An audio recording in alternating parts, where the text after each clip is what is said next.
Now do we decide, do we shoot the video with that background? Or do we shoot the video with that background? The pool is really cool, but I think we're gonna have to go this way.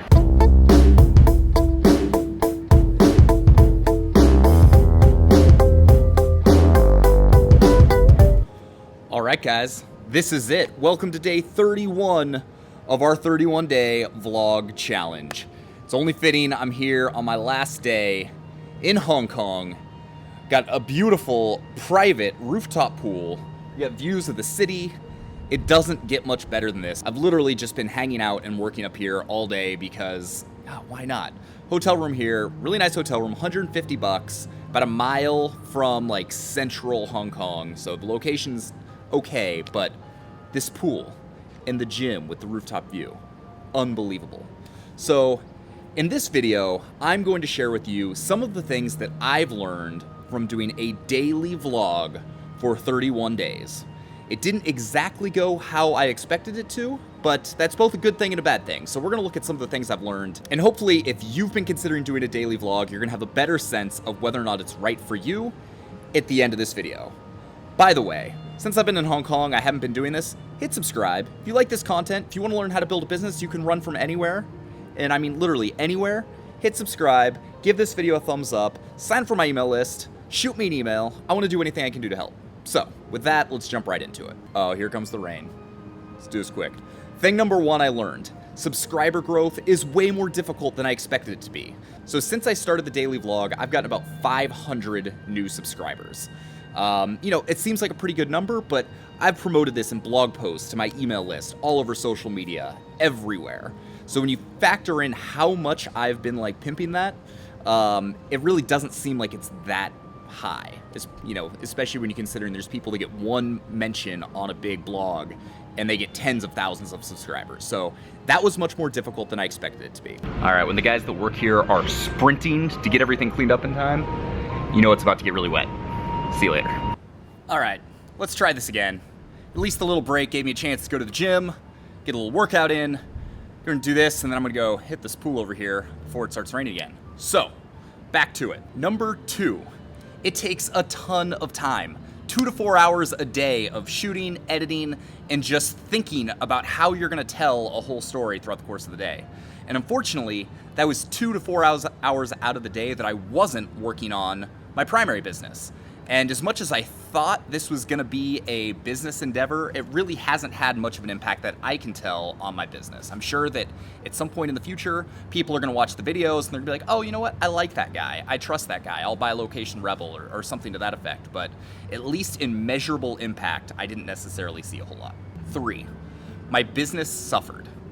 And I don't mean it suffered horribly, but I did notice sales were down a little bit during the month of April.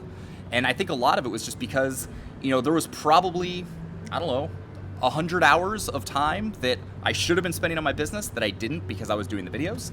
And so just doing that day in and day out was really, really, really difficult. And I think that moving forward, I have a new respect for what it takes to do that. Another thing I learned, I have no idea how people that have hundreds of thousands of followers, I don't know how they got there. Especially because a lot of those people that do daily vlogs that have hundreds of thousands of followers, they're not that interesting. They'll be long 15-minute videos of just them kind of walking around, not really edited, not really telling much of a story. And maybe that's just me. Maybe I just don't like sitting through it. But on the flip side of that, it gives me an entirely new respect for Casey Neistat. You guys know, got a little man crush on him. I'm really impressed with what he's done. But if you look at the time it takes to put together those videos every single day, it's unbelievable. And not only does he have a crazy work ethic, but he's also just super talented, obviously. And now having gone through this process for the last month, I have an entirely new respect for that. One big thing is that I expected my videos to get much better over time, and what ended up happening was I feel like in a lot of ways they ended up getting worse.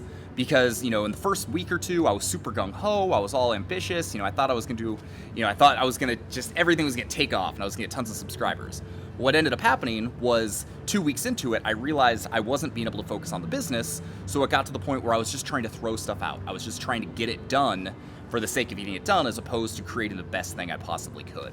God, it's hot in Hong Kong. I mean, humid. Maybe it's just because I got done working out, but jeez, it's sweating up a storm here.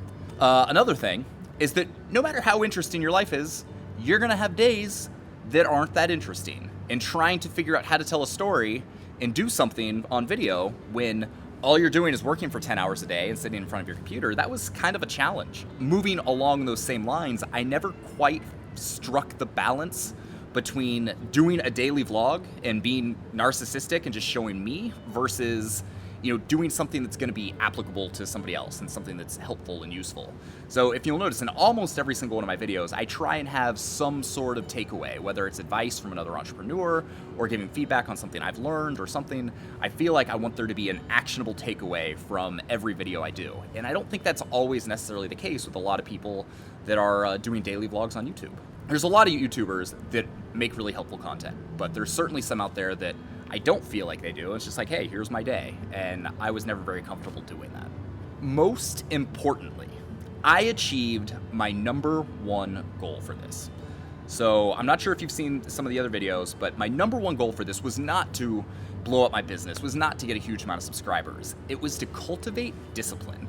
I've never considered myself a very disciplined person, so I said, you know what, if I do this for 31 days and I do it every single day, by the time I'm done, I'm gonna have built this habit of putting in the work every single day, and I wanted to see how that would carry over to other aspects of my life. And I can say 100% it's happened. And I noticed it for sure on day 27. And there's a clip, and maybe I'll show it right now. It's day 27 of the vlog, and I know that it's working. We're out with friends this afternoon, we're having lunch, then we're gonna go out, go to another bar, people watch, have a good time, and I actually left to come home, edit the vlog, and now I'm getting ready to go back out and meet them. I would have never done that before. I would have always just said, hey, screw it, I'll do it tomorrow, no big deal. But I went back, I got it done, and all's good. So after doing it for this much time, I definitely have built that habit, and that's huge. So now I'm hoping that even if I go back to doing just a weekly vlog, my habit of waking up early and spending, 2 hours, usually from like 6 to 8 or 6:30 to 8, of just editing, I hope to take that habit and just start doing something else creative instead. So here's another big aspect of the daily vlog I didn't like. Doing it daily meant that I didn't market anything. By the time I shot it, edited it, posted it, added the annotations, doing all of that stuff, there was no time left to edit. I had to go, live my life and run my business. That was a difficult thing because I feel like I could get so much more out of these videos if I was actually doing some promotion behind it. So that's where I think the weekly vlog is gonna be key. Put a little bit more time and energy into each one, and then put a lot more time and energy into promotion.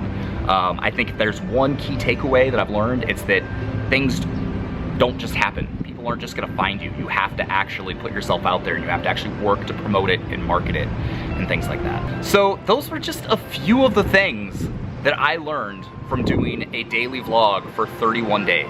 In the end, I'm super glad I did it. It was a great experience.